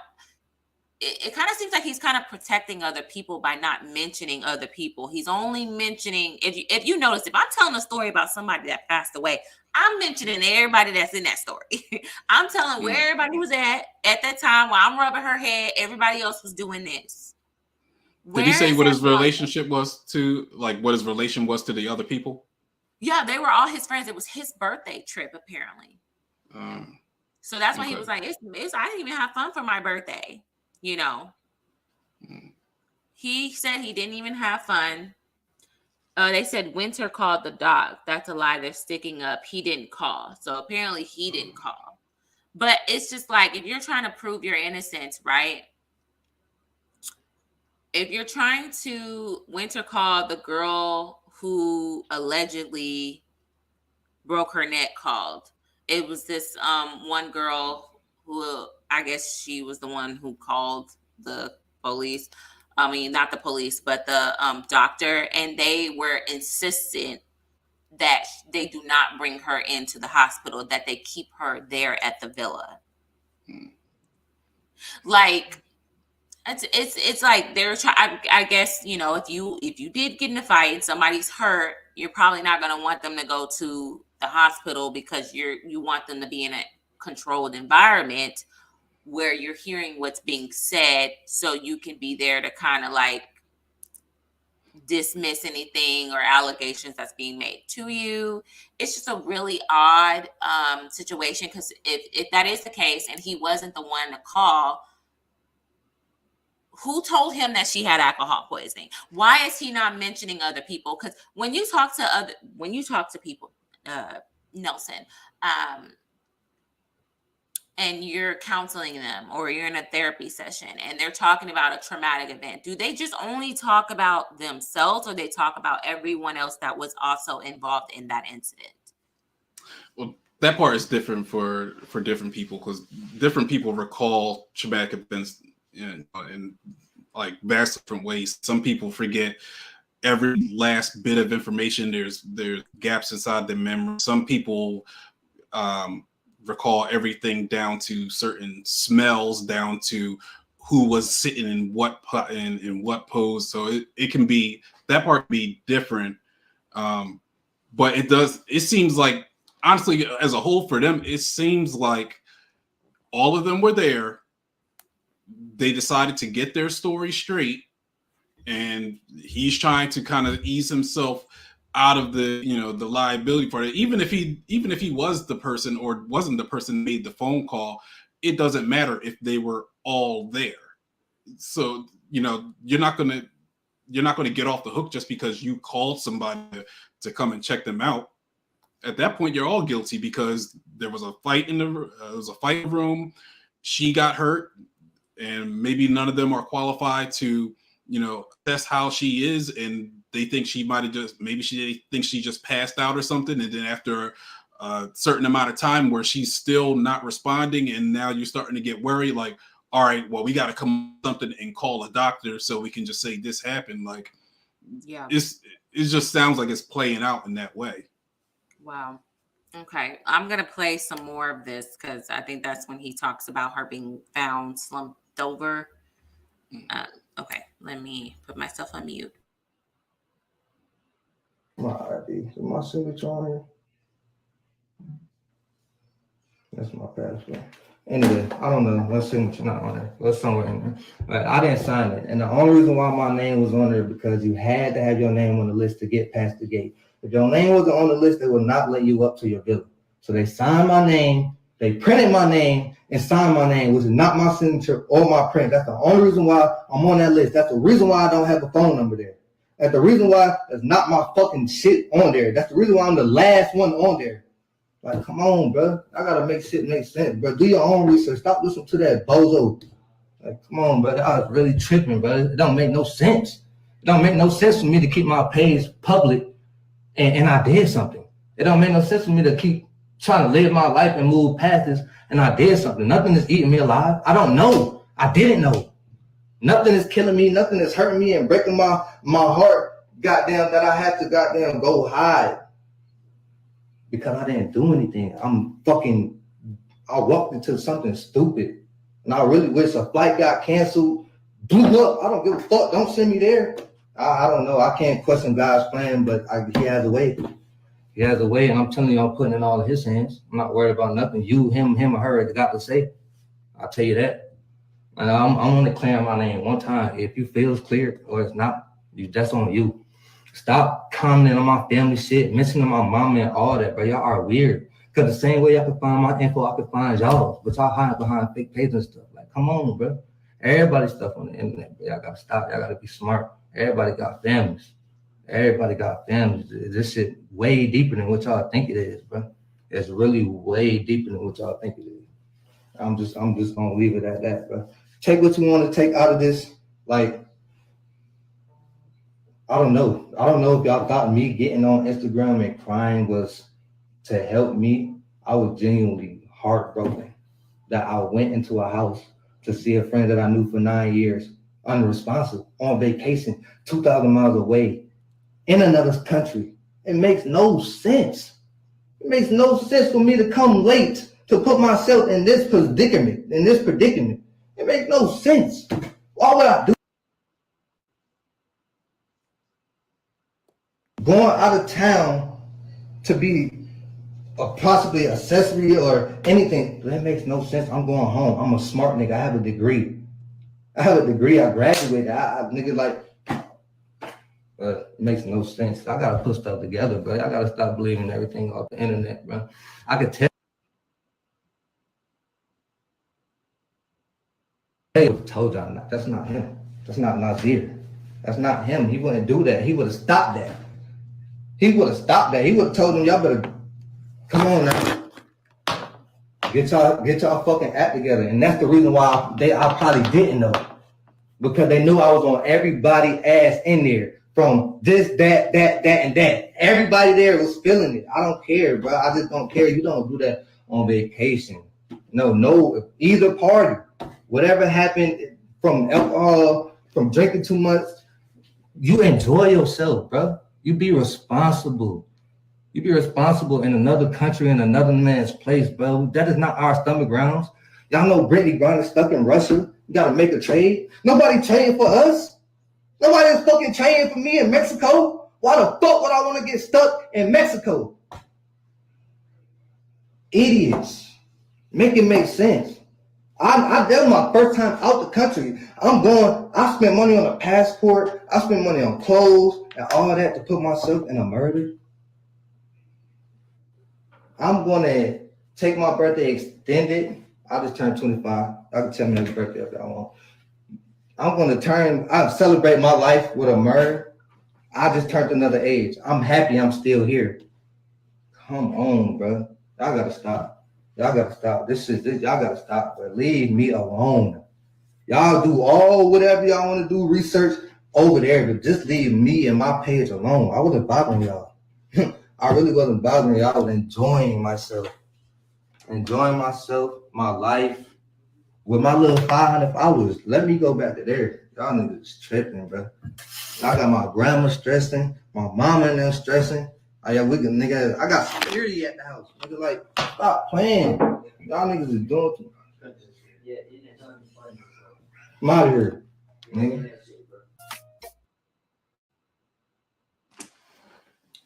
So, so I have a question for you. If you, let's say you were going to like a friend's house for a group of friends' house for just a get together or something like that, Right. and you walk in the house, and as soon as you walk into the living room, you see somebody is on the floor unconscious. What's the immediate thought that comes to your head? Oh my God, I'm going to be screaming like, oh my God, I'm going to run to them. I'm going to see if they're okay. And I'm going to call 911 for help, or get them in the car and take them to the hospital. Like it's going to be emergency alerting off in my head. So it's panic because it's let me see what's going on. Let me call. I'm probably frantic, asking everybody what happened. I'm picking up the phone to make a call, but he's holding this person and rubbing her head and telling her you're gonna be okay, or what. It doesn't add up. Mm-hmm. Why not call the authorities, tell them to come in and say, listen, I just walked in, you're gonna have to talk to all of them about what's going on, but I just wanted to hurry up and get you over here. Like, those are some of the rational things to do.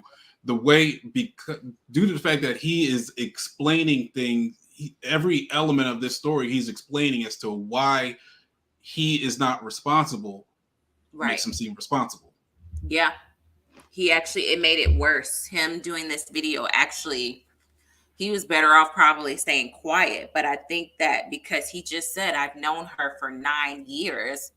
And I think this is the friend that showed up to the mom's doorstep. I think this is the friend that packed up her belongings because it took $6,000 to bring her body back home. And they left her there.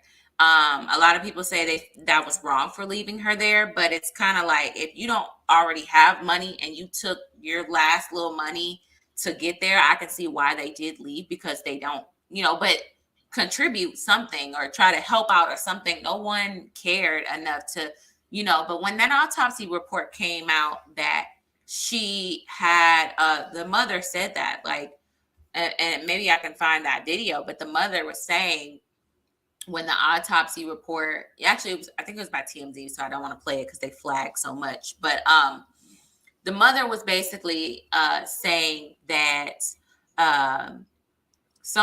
one of the friends from the trip was coming to her house, visiting her every day for 4 days after it happened, and they stopped visiting once the autopsy report came out. So that was him.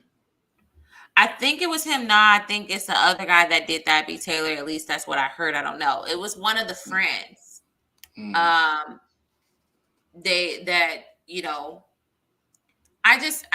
do think that it's odd that you're not asking questions. Like, if I walked in and I'm like, oh my God, what's going on? Like, I don't know her state of mind, but if my friend can't talk, I'm going to say, hey, I think we should take you to the hospital just in case if it's alcohol poisoning.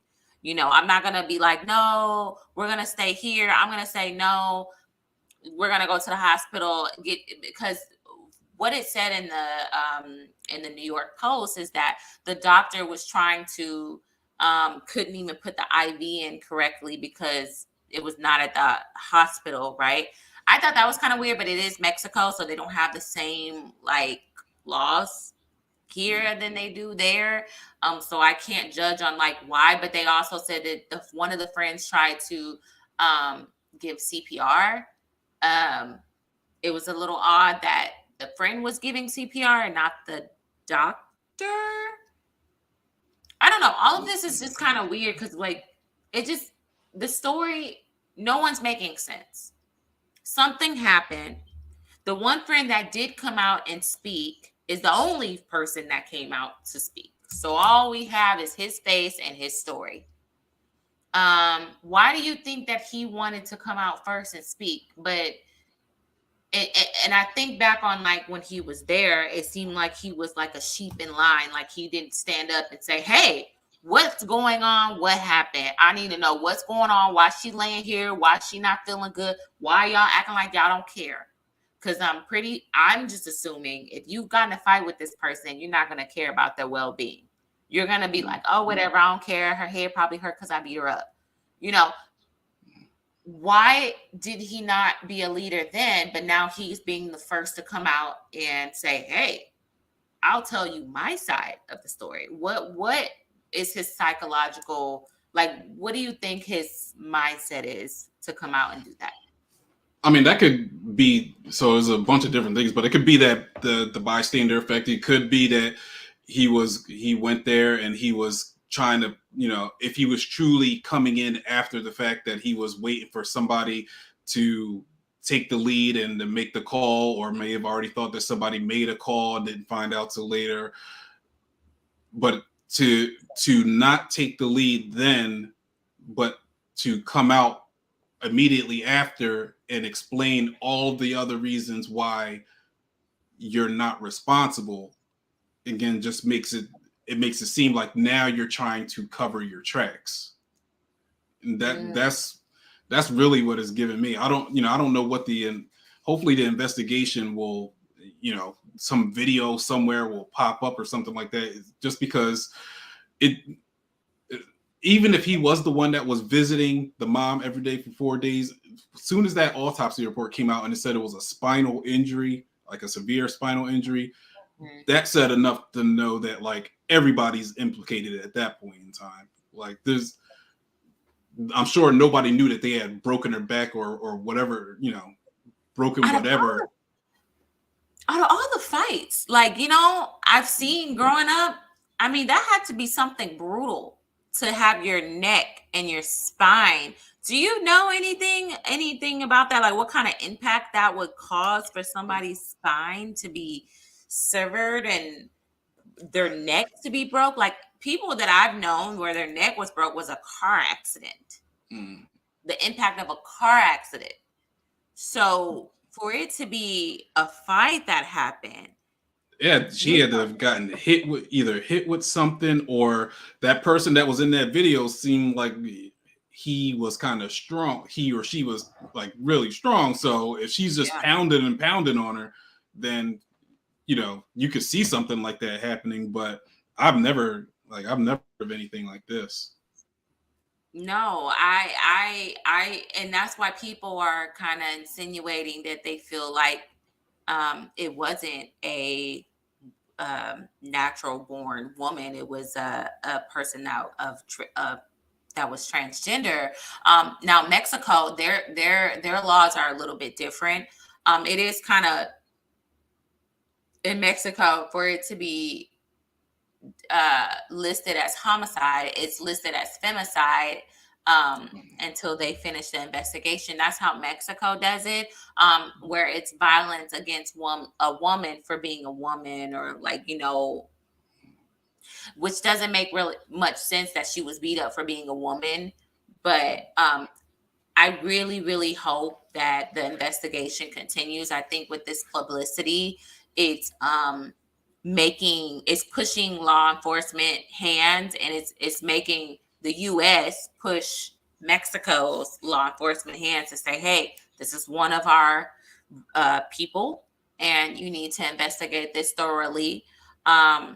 What's crazy is like we as Black people, y'all doing this, like they don't even really care about us like that out, and then you go to a different country, they're not going to really treat us the same way, because there were other residents, I think weeks prior, or in October or so, on the Day of the Dead, where they died from carbon monoxide poisoning in Mexico. Mexico do not want bad publicity, especially with these resorts, because that's how a lot of them make their money. To keep their economy thriving. So when you hear stuff like this, it does put a lot of pressure on them, especially because it's not something that was going to be swept under the rug. somebody needs to be prosecuted because of her injuries. Someone needs to be prosecuted. And, I don't know. I'm pretty sure probably the friends that are involved, they're probably watching all these videos and stuff. Hopefully they can sit down. If you were to talk to any of the friends, if they were to run across this video, what would you say to them? What would you say to the girl that was involved in the fight? And what would you say to the bystanders?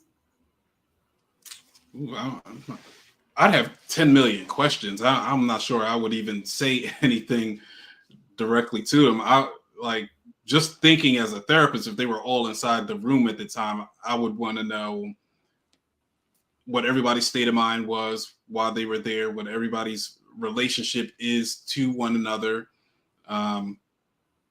Why did they react? What caused them to react in the way that they did? What else? I got enough from that guy to understand that he's trying to kind of, shirk responsibility, get responsibility, not be responsible for what happened. But how does the person that was the who fought her, what is her current state of mind, and what was the background of why, and what was the immediate reaction after 5 minutes passed and she was still unresponsive? Like, what was going on for you? Because at this point, this is self-preservation for everybody. I'm sure everybody just does not want to go to prison. So, Right. You know what I mean? Everybody right now, they're gonna think about any lie that they can think of. They're going to think about any kind of proof that they can find that they weren't they weren't doing what everybody's saying they're doing. So you're not going to get the truth anytime soon. Wow. What advice would you give them, as in, should they come out and make their plea to the public? Because a lot of people say, you know what, if this doesn't get handled legally, then let the streets, let society handle them. I disagree, because I think as society, we are very emotional beings. So therefore, we do need a justice system to hear both sides and balance. Because, back in the day, in the Stone Ages, or when they used to stone people, there were a lot of innocent people who got stoned based off of just emotion and the crowd and the sheep. As you say, a lot of people are sheeps. So if you got one person that's like, yeah, this person did this, and then you got a whole bunch of other people that follow in line, you're accusing somebody who may not be, guilty. And there's so much emotions behind Shanquella, because, like I said, a lot of us could see ourselves in her. We could see our children in her. We could see our friend. It just reminds us of a lot of triggering things in our life. So I get the emotional aspect of it. I don't want to say who's guilty and not guilty. I don't want to sit here and say he did this, she did this person did this. But we do know there was a fight that ensued. We do know that that she did pass away. We do know that they left without her. They are not talking to her family. They're not talking to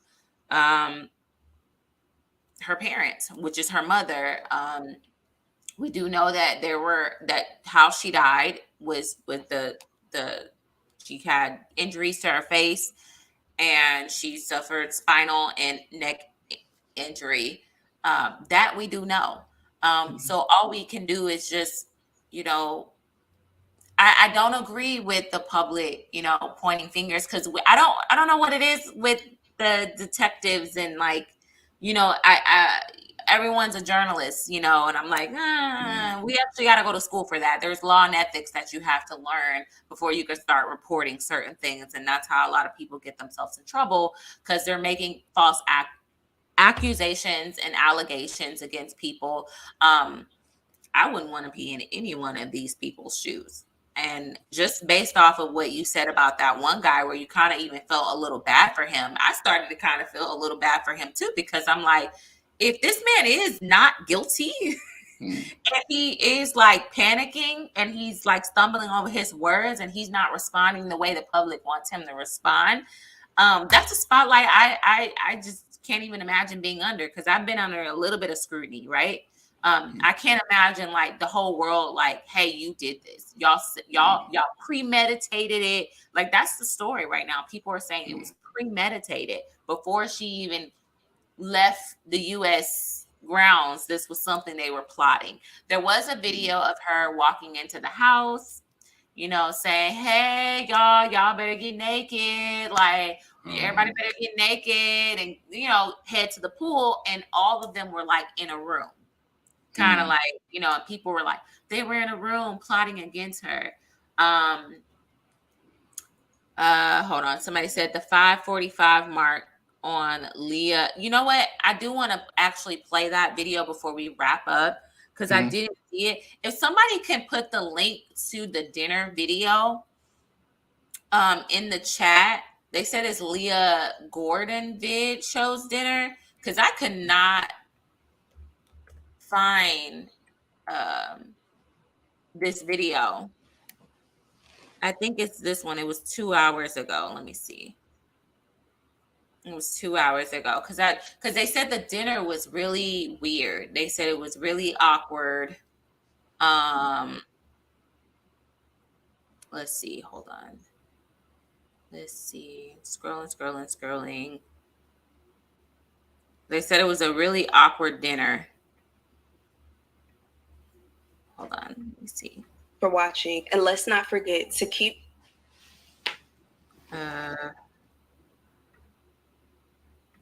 Okay. I'm just gonna share my screen, and we're gonna go through this right quick because I am interested to see the dinner. They said it was real awkward, so obviously something happened. Something happened. Okay. Oh, is it quiet? Okay.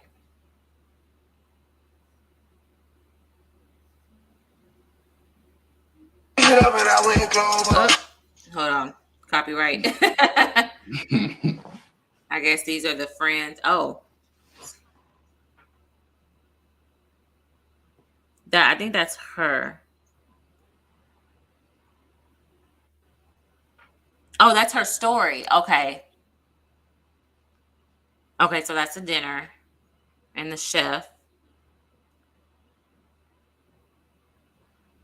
Because her mom said that she told her about some tacos. Wait, let's see if you can hear sound with it. Hold on. She said that her mom said she last spoke to her before a dinner and that they were making tacos. So let's see.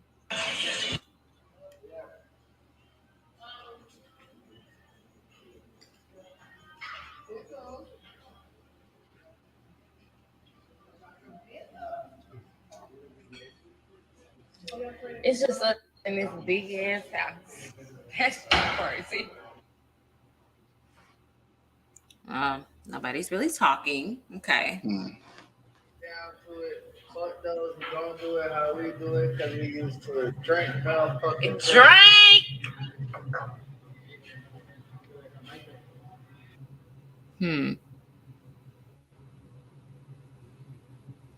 This is her story, I guess. Winter, come on now. Winter is the light-skinned girl that supposedly body slammed her and gave her the fatal blow. So this is the girl that people are alleging that gave her the fatal blow, allegedly. Winter, come on now. This girl, I think, is in the blue, is the one that was on video fighting her. Allegedly. Deja, we know you weren't working on upper body when you was working out. Come on, let me see what you got, Winter. Winter, what is that?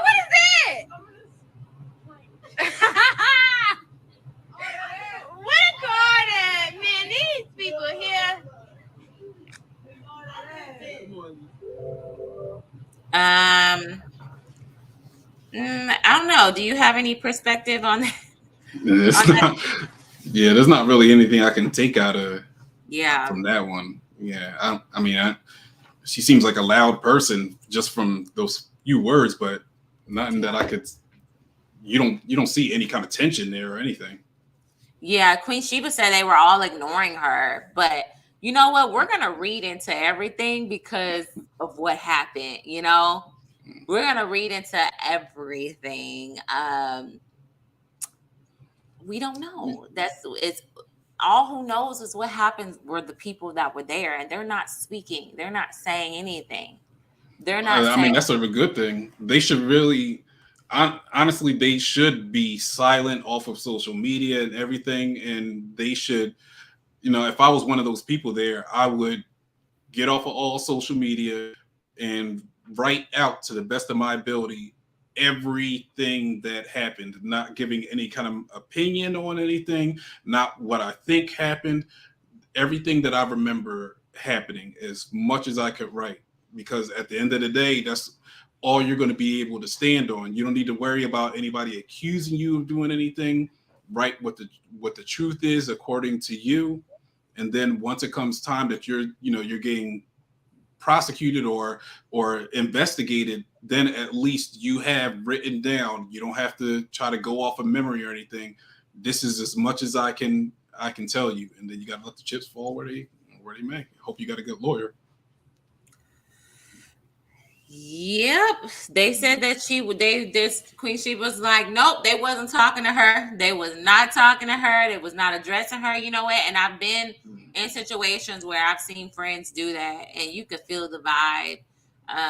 What is your advice to women who do plan to go on girls trips or guy trips or group trips with people? What are some things that, what advice would, I don't know if you're a father or not, what advice would you give young adults or even older adults, like, who don't have the discernment to say, I just want to have fun. I just want to go out of town. I want to drink. And, because when liquor is involved or possibly drugs are involved, like it gets very serious. I don't know if drugs were involved because it is hard to kind of transfer that over to another country, bring it with you to another country. But obviously there was liquor involved because we saw them taking shots and drinking margaritas and stuff like that. What would be your advice? So for me, I think, and this is what I would most likely try to impress upon my kids in particular, is that you have to, if you're going on a trip like that and you're going with a bunch of people, you have to know the character of the people that you're going with. If anybody seems to be the type that blames people for things, if anybody is the type of person that does any kind of shady things, like you want to know the likelihood that somebody would do something to you. Like, how do these people react when they're upset? Does anybody have a quick temper? What do they do when they have a quick temper? Like, you really need to know your circle deeply. Like, I know if I went on a trip with like my cousins or my male family members, I know all of their personalities. I know who is going to be the one that's going to drink too much and that's likely to try to fight somebody. I'm not going anywhere near him. He's on his own. So you gotta know who you're dealing with. You really need to know who you're dealing with. And I hope some more information comes out about who this girl was actually dealing with, and her mindset was. But it's horrible that this had to happen. Because what would make you compelled to fight in another country? That to me just shows that you don't have any home training and you don't care about your life already, and it's nothing that serious that will make you put hands on somebody in a different country. That just shows that she's probably not like so many of us come dysfunctional families that it doesn't matter where. It's self-gratification. It doesn't matter where you go. Whatever you want to do, you're going to do it on your time, when you want, how you want. It's a strong sense of self-entitlement. We don't take a look at being in another country and think that we think that American law is just universal law. And right. We don't really take into account other places function completely different. Right. Cause I'm just like, what would make somebody so angry? Like I've been angry before, and somebody, if I hit you and you don't hit back, I'm not gonna keep like it took a lot of anger, whatever that was, and it was the next morning. And like I said, that video that said she did some funny stuff and it had needed to be handled, and they're not gonna speak on behalf of them. Um, that's what allegedly was said. We don't know, but I'm hoping that, now that the FBI is involved, we, the public, want to know what happened to Shanquella and what led up to her final hours and her demise. I just hope But it's yeah, a real investigation and not we just need to find somebody guilty to satisfy the public. That's what I'm that's really true. hoping. That is true. That is very true. Because I don't think everybody that was there was I think a lot of people, like I said, the sheep effect, where they're just following, they're all scared, they don't know what to say, they don't know what to do, they don't, and also with the bystander effect, what would you suggest for people who are probably seeing something? What would you want to leave like in their subconscious every time they see something and they pull out their phone? Instead of like if it was a car accident, instead of like running to go help that person, they're filming it. Or if there was a situation where somebody is hurt, getting hurt, they're filming it, or they're filming a fight and it's a brutal fight. Because I think in today's society, we have praised people. Let's be honest. When we think about, oh my God, Trayvon Martin, right? We think about, we wish there was a video that actually there was a video.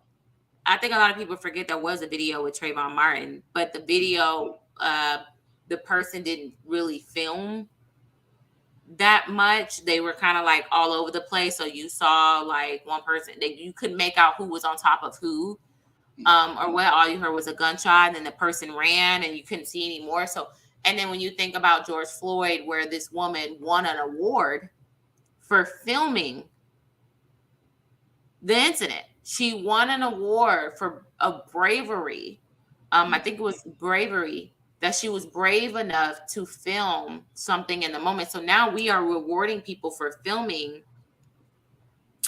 But I think the biggest determining factor, even with that, is the motivation when filming. So many, I think the higher percentage of us start filming as a result of, oh my God, look at this, I can't believe this is happening, rather than let me get this on record because I don't like where this is going. Those are two very big distinctions that need to be made. So I think that it'll help us. I think as a people, definitely as a community, if we make it a point to start practicing empathy, meaning literally sit and trying to put yourself in another person's shoes, that'll help us make better decisions when it comes to that bystander, the bystander effect. Because your heart is the thing that's going to dictate the actions you take inside the moment. Right. So, you know what I mean? If your motives are pure and you're like, I really don't feel like there's anything I can do in this moment. So let me at least record it because of what the situation is. Like you just have a better kind of moral compass to go on as to whether you should be taping or whether you should be trying to help. Right. I'm not going to take out my phone and tape somebody that's on the ground looking, and dying. You help. You know what I mean? There's certain things that are character things for us as a people. Yeah. That's true. Because even when I watched George Floyd, I kind of was yelling at my phone, like, somebody do something. I caught myself yelling that. I was like, somebody do something. Put your phone down. It takes one person in a mob to just get these men off, distract them, something. But in that moment, though, think about yourself in that very moment when you see the life leaving his eyes. in that moment, you have to make the decision: am I going to rush these cops and try to knock them off of him and get arrested myself, and put myself inside of a situation where maybe they do the same thing to me, or do I tape and yell at them? Like either way is it's almost like that's where your moral compass is, because just because you made the right and just decision doesn't mean you're not going to have a bad consequence as a result. You maybe you do save his life, but as a result, you spend a month in prison. Like, are you still going to make you going to make that choice? So wow, it's hard to say what we would do inside these moments. Yeah, that's true. I think that when you see moments of like, would you want your family to see you in that predicament? Should you be filming it? There was another where a family member called me and said that there was a car accident, a child passed away, but he was in a hospital in a coma, and people took pictures of the little boy and posted it to their social media, oh no, this, like, to get sympathy, I feel like, in a way, because why do you need to post this picture of him with all these wires on him and he's in a coma and he's eventually died, and you want the world to like see what you saw. And that's why I say, why is it everyone wants to share trauma? Because I don't want to see that. Now I gotta sit and resonate that I just saw a child in a coma. I mean, not in a coma, a child brain dead. And we want people to see our goodness too. Like there was a video out of this woman that was severely depressed, and she decided to self-delete online. So she went live and she started banging her head against the wall until she was bleeding and literally just died on camera. And I remember there was this woman I knew her from church. She was sharing the video to everyone and saying, y'all, we gotta pray for this woman. I'm like, your motives are not there. You could have easily, when you saw that, drop down and prayed yourself. Yeah, it's not you don't share in because that's for shock value, and you're trying to make yourself seem like the good Christian that let's go and pray, when it was really just for shock value. Yeah, there have been things on live where people sit on live and they don't call for help. They just sit on live and watch. Just like, oh, what are they going to do? Are they really going to do it? Are they really going to, oh my God, this is really happening. I'm just going to sit and watch. It's crazy. And it's scary to think about our future with the youth and social media, and everybody wants to pull out their phone. When something happens, you look around, nobody's helping. Everybody's doing this. I gotta be the first one. I gotta live stream it. I gotta live stream. Like, when I thought about it, we were doing news coverage for this mass shooting that happened. I think it was the 4th of July parade. I can't really remember. Was it in Chicago? It was near Chicago, but it wasn't in Chicago. It was near Chicago. Maybe, like, I don't know. I can't remember. But there, and I remember it was literally people being shot and people dropping down. And this little kid was like filming. He ended up catching all of it because he was like filming the parade, and he ended up catching all of the shooting.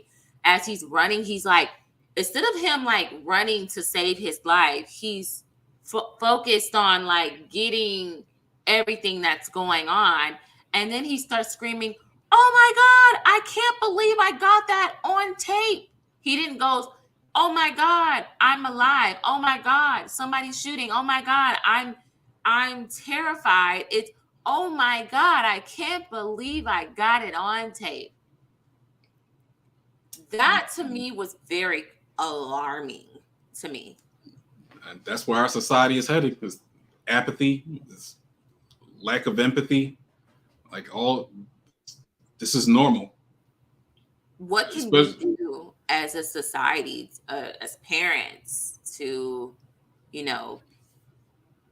I honestly do think that the biggest thing that we can do, and this is what I really do this with the students at the school, is I literally make them practice empathy. I make them practice telling me what they know about a person's situation and imagining what that could feel like for them. It's the most simple thing, but it is so powerful because we are missing so much of it. That's why we're never, as a Black community, we're not going to come together. Not this generation. We're done. Oh. It's the kids. We have to put the right things inside of them so that they can at least have a sense of empathy. At least they can come together and say, we want to do what's best for the community rather than what's best for myself, and know what the difference is between the two. Like, I don't think there's any hope for the adults, to be honest. Oh, wow. That is so sad to hear. Any final thoughts you would like to give on all of everything that we've talked about? Anything that stick out to you that you would like to tell the people? My main thing is for everybody to literally please take a step back and take 5 minutes and put yourself in this young girl's mother's shoes and experience like the anguish she's got to be going through, how deeply depressed and in shock and how torn apart this family is, and let yourself experience that, because that's going to help you going forward in kind of managing yourself or reflecting on who you are as a person, and making sure that you're not the person that's reacting out of emotion anymore, that you're not automatically jumping to conclusions on other people, that you're not automatically attacking people needlessly, that you're able to really try to understand the difference between context and justification, that you want to know a person's story just to know where they came from, not so that way you can excuse any kind of bad actions, but just so that you can have a full picture of where they're coming from, so that you can actually just see them as another human being. So that's my hope for especially our communities, that we get to that point. Well, thank you so much. And we definitely appreciate your perspective. I appreciate your perspective so much in this, because there were things that were going off and I didn't even think about. So I'm glad I had you on to think from like a professional standpoint. This is what you do, read body language and tone and what people are saying. And then I look forward to having you on in the future to talk about these, other topics that I have. So I'm going to be in touch with you real soon so we can get together and do another live. I think this was great. If you haven't already, go subscribe to Nelson Media, right? That's the new one. Yep. Nelson Media YouTube channel. You can also find him on Instagram. I think it's still Nelson Counseling. No, so on, you said Instagram. Oh, Instagram is Nelson Counseling. YouTube, there's two of them. One is Nelson Media, where you'll go for all the short films, everything that's focused on personality disorders. And then the newest one is called Before You Say I Do. This one is really a premarital counseling guide. So it's everything to know for dating, everything marriage, everything for the friendship process, the things you go through in marriages, things like that. I'm devoting that channel to strictly for that. So called Before You Say. Wait, say that again, because your internet kind of went out. Oh, no, it's called Before You Say I Do, and it's for dating, marriage, marital problems, survival guide to be able to help you stay inside your relationship and grow together. I love that. I'll definitely be checking out that channel too. Because look, I need to check out that channel. I look, my channel is all about my journey and a lot of women who relate to it. I didn't have a perfect journey, but it is like what I've learned and what helped me through a lot of things. I give to other women So they come to me about advice on some things that I learned from my therapist. I'll bring here, but I have a YouTube. We have a YouTube therapist, and we're gonna promote your channel because I think a lot of my subscribers would appreciate the advice that you give, because they are definitely dealing with a lot of relationship issues and trying to decipher through all of this. And there's so much information that's being thrown out there, and no one knows kind of, you know, what to do. So I appreciate you, and your face is definitely going to be on my channel again. I thank you again. This was a great conversation. All right, No guys. problem. All right, guys. If you haven't hit the like button, please hit the like button. Look forward to more videos in the future. I am going to be posting on my channel more often and going live. I don't have a set date just yet, but we will be back up and running soon. All right, and we are out. Bye.